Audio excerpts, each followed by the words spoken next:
Santorini, I realized what a smart choice this cruise was. First of all, because of the size of the ship. Next door to us is Dock Norwegian Viva.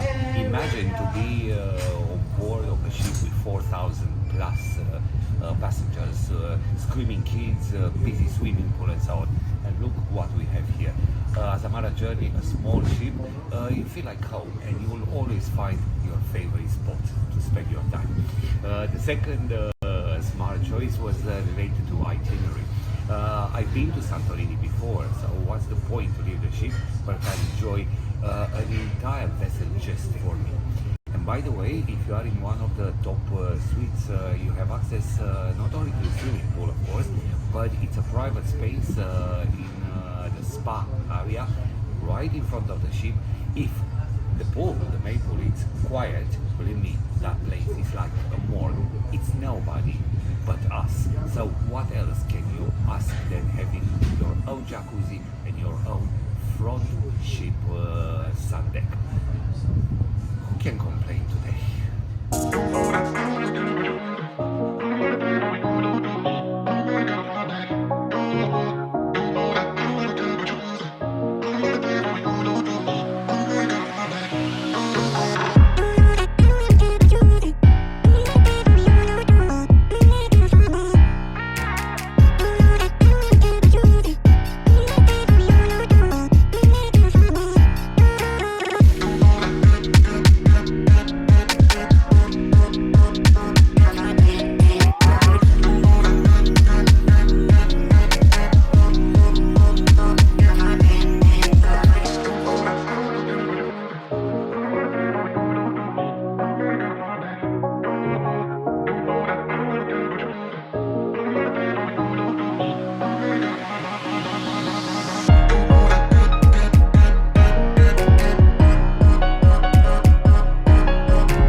course, for lunch today I can go to the restaurant, I can go to the buffet, I can even order lounge on my terrace in my cabin, but I decided for something lighter, and that's the patio. It's a very lovely outdoor space close to the swimming pool, specialized in burgers, but we are in Greece, so therefore today my choice is beef teki, which is a kind of a Greek hamburger,